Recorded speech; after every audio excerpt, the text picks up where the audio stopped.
It all began in the late 1930s, long before the world had heard the word atomic bomb. In a laboratory in Berlin, German scientists Otto Hahn and Fritz Strassmann made a discovery that would change history. They found that when uranium atoms were bombarded with tiny particles called neutrons, the atom split into two smaller atoms. This process was called nuclear fission. When the atom split, it released a huge amount of energy. It was a simple experiment with terrifying potential. At first, few people understood what it truly meant. One scientist who did understand was Lise Meitner, an Austrian physicist who had escaped Nazi Germany because she was Jewish. From afar, Meitner studied the results and realized the terrifying implication: nuclear fission to release unimaginable power. She understood that, if harnessed, this power might destroy entire cities. News of the discovery spread quickly among scientists across Europe and America. Many of those scientists were refugees who had fled Nazi persecution. They feared what might happen if Hitler's government pursued this science first. Among them was Albert Einstein, famed for his theories of relativity, but not a nuclear researcher. When physicist Leo Szilard warned Einstein that Germany might be building an atomic weapon, Einstein decided to act. In 1939, Einstein signed a letter to U.S. President Franklin D. Roosevelt, warning that Nazi Germany could develop a weapon of unprecedented power. That letter changed everything. Roosevelt ordered the U.S. government to begin secret research into nuclear energy. At first, the effort was small, just a few scientists working in scattered universities. But as World War II spread, the effort grew rapidly. Then came Pearl Harbor in December 1941, and the United States entered the war. The fear of a German atomic bomb pushed America to accelerate its work. The government created a top-secret program so secret that even many workers didn't know what they were building. It was called the Manhattan Project. The Manhattan Project brought together some of the greatest scientific minds of the age. Figures like Enrico Fermi, Niels Bohr, Leo Szilard, and the young J. Robert Oppenheimer joined the effort. Oppenheimer would later be called the father of the atomic bomb. At the time, nobody knew if building such a weapon was even possible. They began working day and night, driven by urgency and uncertainty. Secret laboratories sprang up in remote places: the deserts of New Mexico, the forests of Tennessee, the plains of Washington state. Entire towns were created almost overnight to support the work. Thousands of workers, engineers, and scientists lived under strict secrecy. Everything was compartmentalized. People in one section often didn't know what others were doing. Most workers didn't even realize they were building a bomb. They were told only that their work was vital to winning the war. In 1942, a team led by Enrico Fermi achieved the first controlled nuclear chain reaction beneath a Chicago stadium. It was a simple pile of uranium and graphite blocks, but its success signaled a new era. When the reaction began, the scientists understood they had unlocked the atom's energy. There were no cheers when the experiment ended, only a stunned, silent understanding of the consequences. After that breakthrough, the project expanded even faster. The U.S. Army appointed General Leslie Groves to oversee the effort. Groves was strict, secretive, and determined to finish before the Germans. He chose Oppenheimer to leave the scientific work at a new laboratory on a remote New Mexico plateau, Los Alamos. At Los Alamos, Oppenheimer gathered the best physicists in the world. Many were young, idealistic, and excited, yet also fearful of what they were building. They worked under intense pressure, aware that failure might mean the Nazis would succeed first. Oppenheimer himself was complex, brilliant, and intense, yet morally conflicted. He often quoted the Bhagavad Gita, "I am become death, the destroyer of worlds." He grasped the scientific challenge and felt the moral weight of that challenge. Over the next years, scientists worked tirelessly. Each breakthrough brought them closer and deeper into uncertainty. They argued over equations, materials, and methods, whether to use uranium or plutonium, trigger blast, and what success would mean. By 1944, they learned something unexpected. Germany's atomic program had failed. Hitler would never get the bomb. But by then, the Manhattan Project had become too large to stop. Billions of dollars had been spent, and thousands of people were employed across America. Momentum carried the program forward, now not only to win the war, but to complete what had been started. In 1945, the scientists prepared for the final test. They chose a remote New Mexico desert site called Jornada del Muerto, Journey of the Dead Man. It was an empty, lifeless place, a perfect scene to test the unknown. The experiment was named Trinity. It would be the first detonation of an atomic bomb in history. After years of secrecy, fear, and sacrifice, humanity stood on the edge of a threshold that could never be uncrossed. The countdown had begun. By 1943, the Manhattan Project had transformed from an idea into an entire hidden world.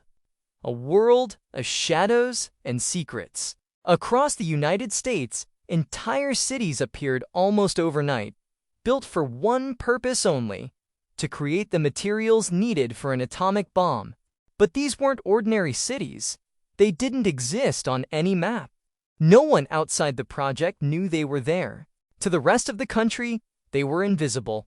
One of the first was Oak Ridge, Tennessee, a massive fenced city tucked deep in the Appalachian valleys. At its peak, Oak Ridge housed over 75,000 people, yet most inside had no idea what their work truly was. Guards checked every ID, every letter, every package at the gates. Soldiers patrolled the streets. Every conversation could be monitored. The residents called it the secret city. Inside the high fences, thousands of women, many only just out of high school, ran strange machines that clicked and hummed day and night. They were told only that their work was important for the war. In truth, they were enriching uranium, separating the rare isotope U-235 from ordinary uranium, using giant electromagnetic machines called calitrons. Each worker turned a dial, watched a needle, or adjusted a knob. That was all they knew. They were forbidden to ask questions. The slogan was everywhere: "What you see here, what you do here, what you hear here, stays here." In Hanford, Washington, another secret city rose along the Columbia River. There, enormous reactors, the first of their kind, produced plutonium, the second key ingredient for the bomb. The scale was almost unimaginable. Miles of pipelines, concrete walls thicker than a man, steam and heat rising from the ground. At night, the reactor's glow lit the sky like a false dawn. Engineers and technicians worked under strict orders, surrounded by soldiers, their badges checked at every door. Local farmers were forced from their land. Towns were erased. One by one, people vanished, and the desert swallowed their homes. In New Mexico, Los Alamos was different. Not a factory, but the heart of the project where theory became reality. Under J. Robert Oppenheimer's watchful eye, the world's greatest physicists lived and worked in complete isolation. Los Alamos was more fortress than laboratory. Guard towers ringed the site. Every document was stamped top secret. Mail was censored, and even family members did not know where their loved ones were. Scientists' families lived in small wooden houses, cut off from the world. They shopped in tiny stores, ate in crowded canteens, and tried to make a normal life behind barbed wire. At night, when desert winds howled through the canyon, they heard the echo of machines and the low murmur of calculations that would one day change everything. Life at Los Alamos was intense. Days and nights blurred into one unending push forward. There was no sense of normal time, only the relentless drive toward the goal. Every physicist understood that failure was not an option. The war still raged in Europe and the Pacific, and no one knew how long it would last. But beneath the scientific drive, there grew a darker feeling, a growing sense of guilt. They were building a weapon that might end the war, yes, that they were also creating something no human had ever imagined. A device that can erase entire cities in seconds. Oppenheimer carried this weight more than most. Admired by his team, he was nevertheless haunted by what they were doing. He loved poetry, philosophy, and the beauty of science boarding. Yet he led a project that could destroy civilization. Sometimes, late at night, he stood alone outside and stared at the stars on the mesa, whispering lines from the Bhagavad Gita to make sense of it all. Still, he pressed on and urged his team to do the same. He told himself that if they didn't finish the bomb first, the Nazis might. That fear kept everyone working. To keep the project secret, the government imposed extreme security measures. Scientists used code names instead of real ones. Each part of the bomb was developed in separate divisions, so almost no one knew the full design. Even top physicists were kept in the dark about what their colleagues were doing. It was a strange new world of science, governed not by curiosity, but by secrecy and fear. Yet inside that world, human bonds still formed. People at Los Alamos celebrated birthdays together, shared small victories, and found laughter in the smallest moments. Many were young and hopeful that their work would bring peace. Others drank to forget the pressure that never stopped. Outside the fences, the war ground on. In Europe, the Allies invaded Normandy. In the Pacific, American soldiers fought island by island at places like Iwo Jima and Okinawa. Casualty lists grew longer each week. The scientists read the headlines and reminded themselves, "We're doing this to end the war." But deep down, many wondered what kind of world they would be ending it for. In Washington, General Leslie Groves watched the project with ruthless efficiency.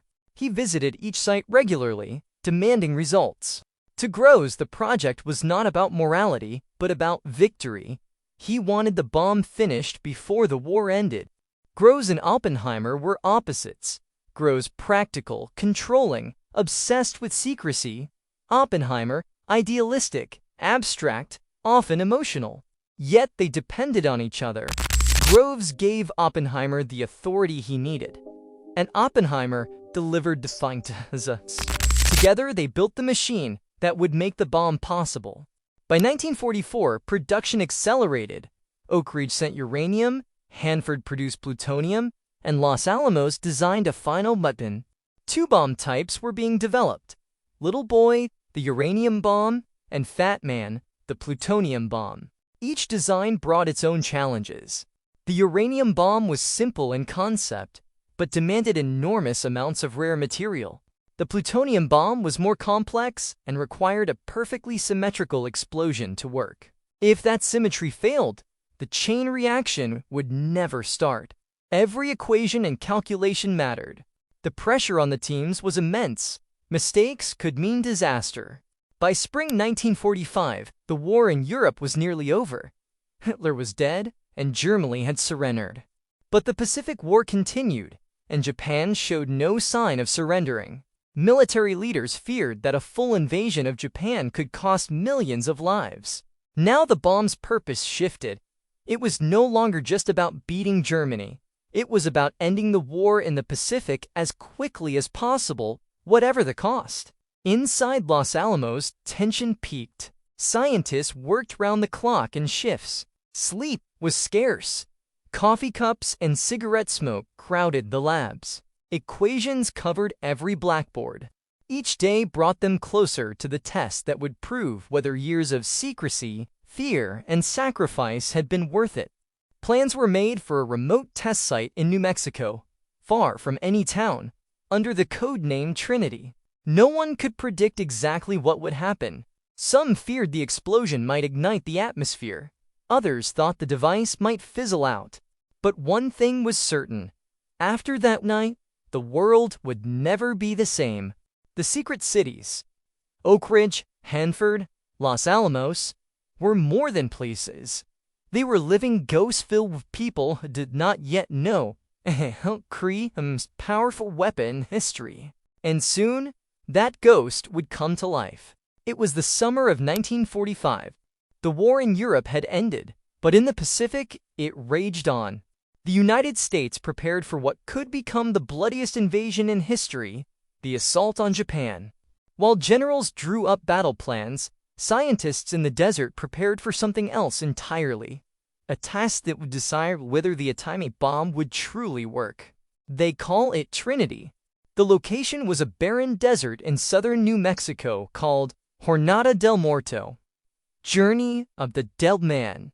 It was an empty wasteland, flat and silent, surrounded by distant mountains.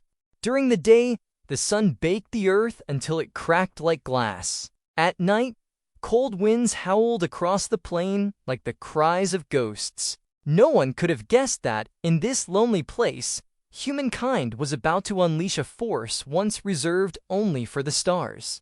Over several months, teams of soldiers and scientists built a testing site from nothing. They raised bunkers, communication towers, and observation posts. Senrun housed a 100-foot steel tower. At its top rests a strange metallic sphere, the bomb. They called it the gadget. Inside, it was a core of plutonium, designed to collapse inward in perfect symmetry when detonated. If the reaction worked, it would release energy equal to more than 20,000 tons of TNT. But no one truly knew what would happen. This had never been done before. Oppenheimer arrived at the site in early July. His face was pale, his eyes hollow with exhaustion. Years of pressure, secrecy, and moral weight had etched deep lines into him. Yet beneath the fatigue lay a mixture of anticipation and fear. The scientists around him tried to joke to ease their nerves. Some placed bets on how powerful the explosion might be. A few wondered half-seriously if it could ignite the atmosphere and destroy the world. The mood swayed uneasily between excitement and dread, between history and horror. As the test date neared, the desert came alive with movement. Soldiers ran cables through the sand, scientists calibrated instruments, and vehicles stirred up dust trails in the blistering heat. The air smelled of oil, metal, and tension. Every connection, every circuit, every wire had to work. There would be no second chance. The test was set for July 16, 1945, just before dawn. But the night before, a fierce storm swept across the desert. Lightning slashed the sky, thunder rolled over the mountains, rain hammered the ground, and many feared the test would be delayed. Inside the bunkers, the scientists waited in silence, wondering if fate itself was trying to stop them. Oppenheimer sat quietly, chain smoking. His thoughts miles away. When someone asked what he thought, he replied softly, "No, soon enough." At 5 a.m., the storm passed. The clouds broke, and the faint glow of dawn appeared on the horizon. The final preparations began. The bomb was armed. The countdown started. 10 miles away, scientists and military officers crouched behind thick glass and sandbags. Some lay flat on the ground. Others watched through dark goggles, hearts pounding in their chests. The air was still, unnaturally still. Oppenheimer stood motionless, his gaze fixed on the distant tower. He said nothing. Then came the voice over the radio. 10 seconds. At 5:29 a.m., the world changed. Blinding flash tore through the desert, brighter than anything anyone had ever witnessed. For a split second, night became day. Even with eyes shut, the light seared through eyelids, burning its image into their vision. Then came the heat, a violent wave that rolled across the desert, turning sand into glass. The steel tower vaporized in an instant. A fireball rose upward, glowing orange and red, turning into a column of smoke and ash. It was both magnificent and horrifying, like watching the birth of a new sun. Moments later, the shock wave hit. It slammed into the bunkers, shaking the ground, rattling glass, and echoing across miles of desert. Some shouted in awe, others stared in stunned silence. The roar seemed to roll on forever. Humanity had just witnessed its first atomic explosion. For a long moment, no one spoke. They were watching something words could not capture. Slowly, the rising cloud began to take form. The unmistakable shape the world would soon come to fear. The first mushroom cloud. Reactions were divided. Some scientists cheered, celebrating years of work that had finally succeeded. Others were too overwhelmed to say anything. Many felt a deep unease.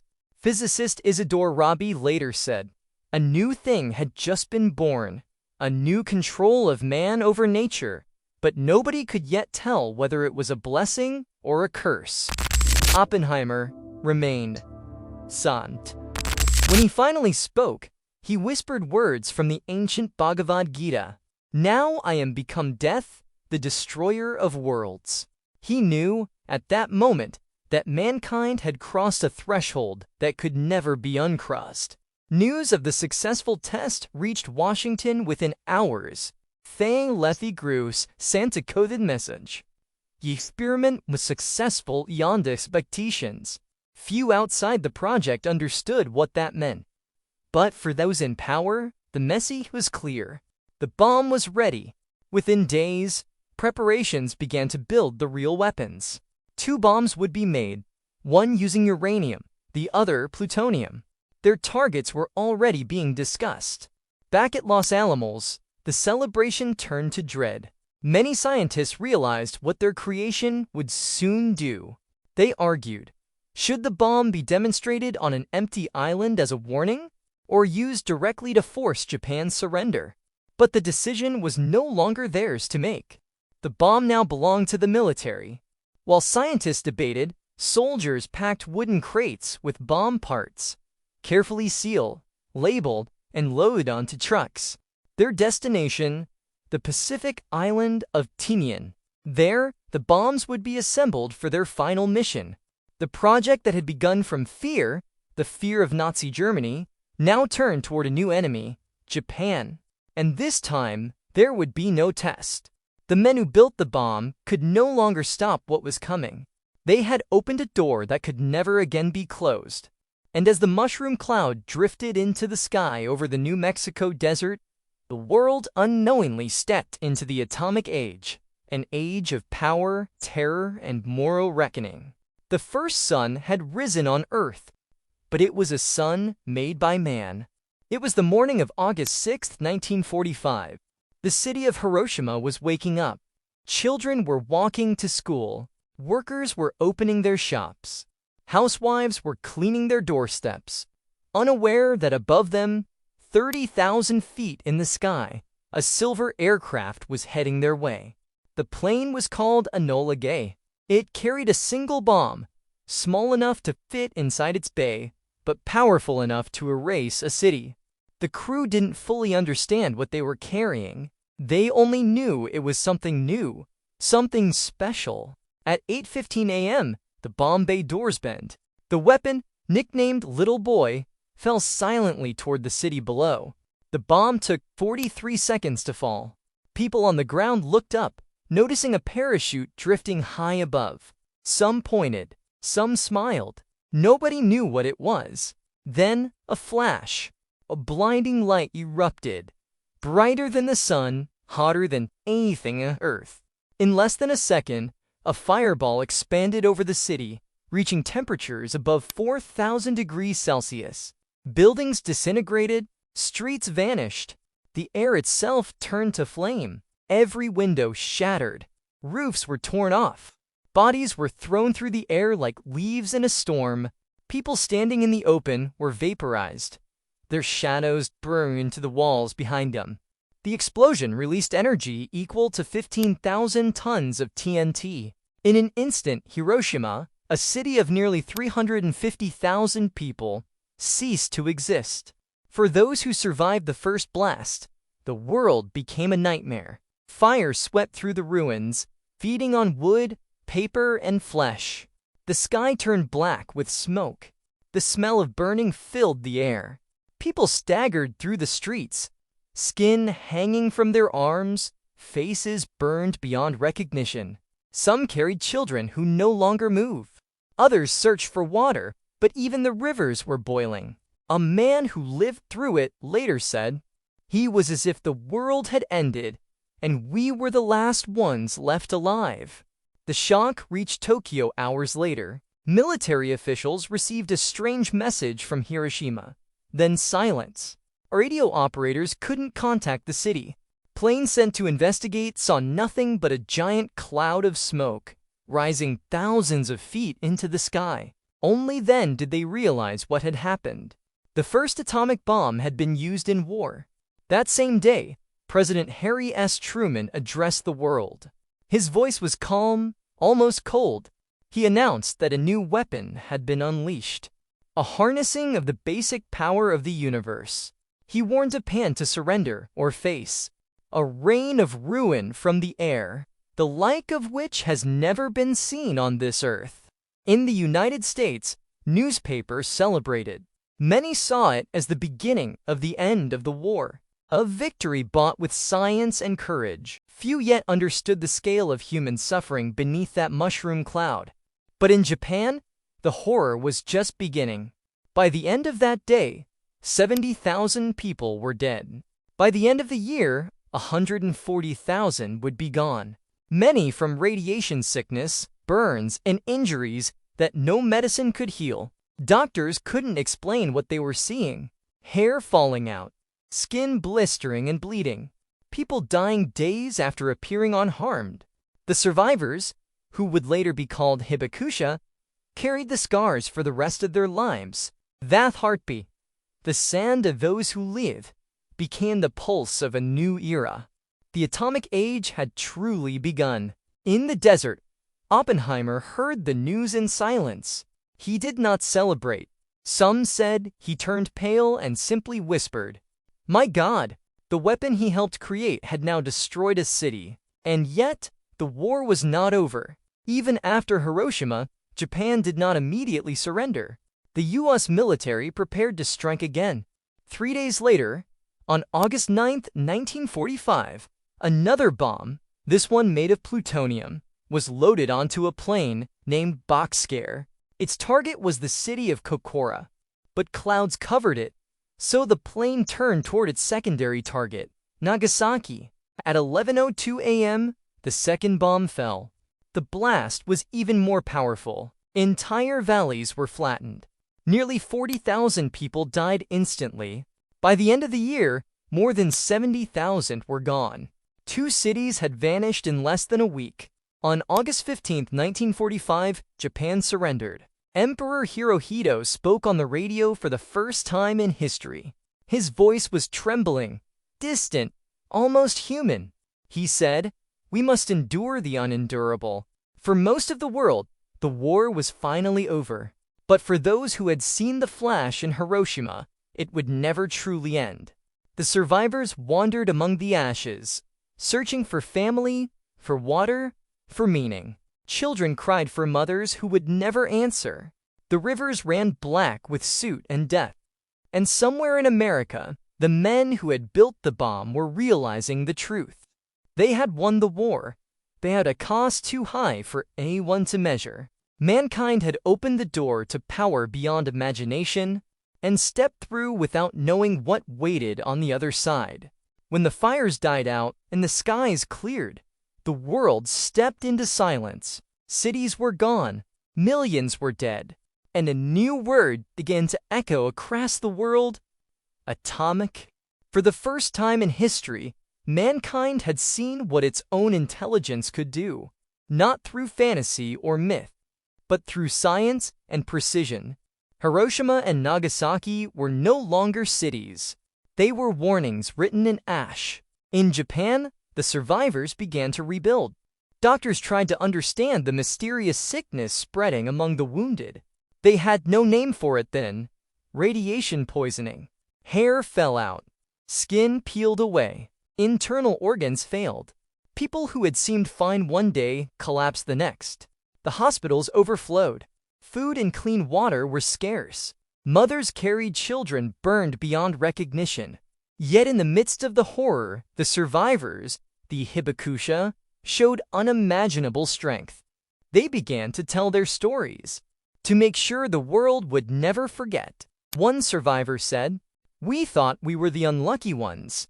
But later, we realized our duty was to remember. In America, the mood was different. The war was over. Soldiers were coming home. The nation celebrated victory. Newspapers declared a new age, the atomic age.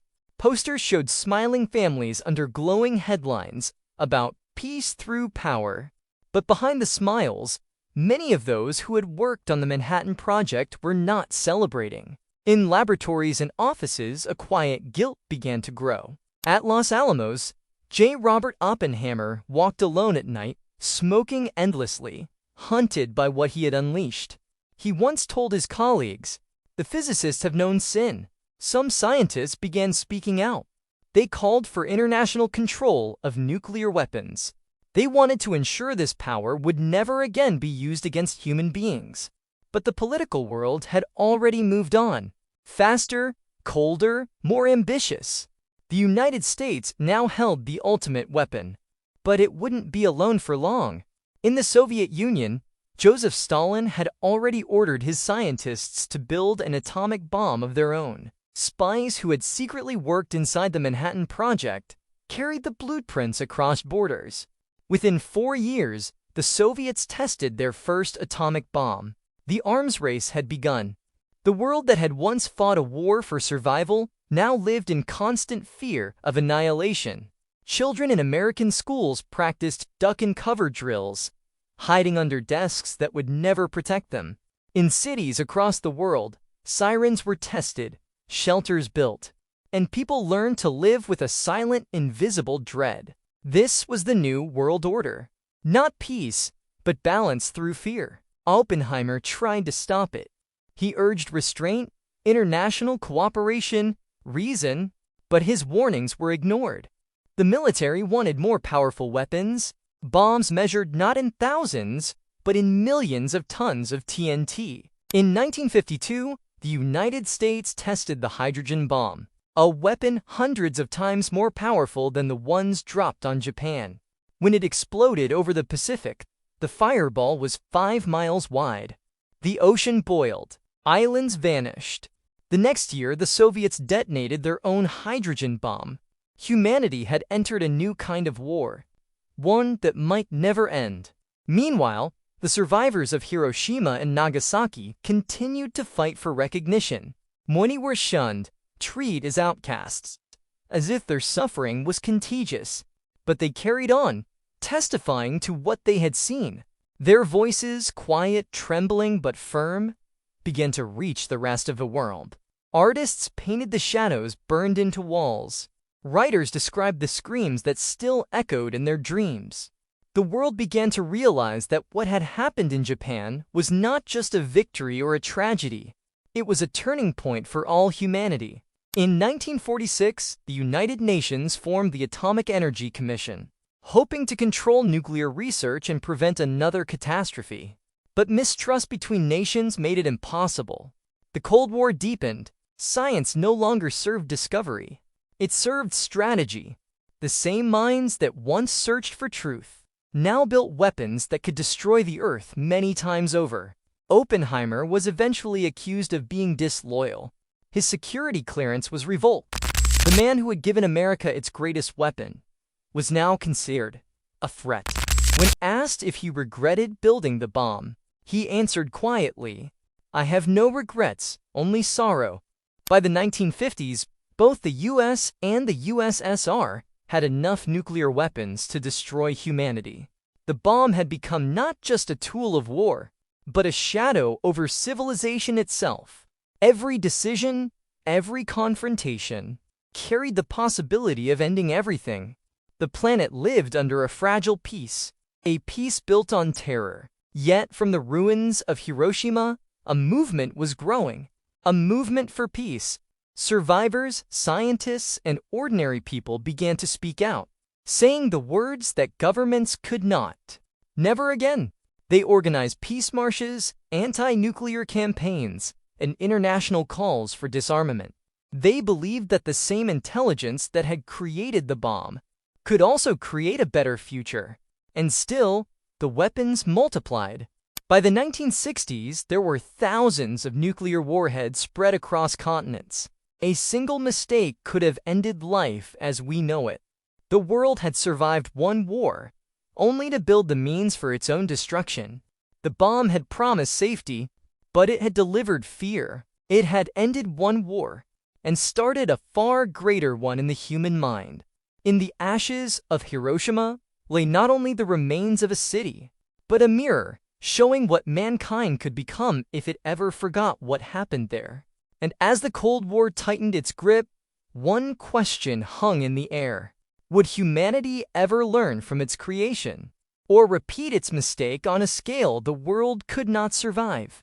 The world never truly recovered from Hiroshima and Nagasaki. It adapted, it forgot a little, it remembered in waves. But deep down, and every WWII, every scientist, every child who grew up under the shadow of the mushroom cloud, something had changed forever. The atomic bomb was no longer just a weapon. It had become a symbol of fear, of power, of humanity's genius and madness intertwined. In the years after the war, the world entered what historians would call the nuclear age. Every political conflict, every diplomatic meeting carried an invisible weight. One wrong move could destroy everything. Presidents and generals studied destruction like a science. Philosophers and priests struggled to explain it. Poets tried to give it meaning, but no one could truly control it. The bomb had become more than metal and uranium. It was a Polish Friend.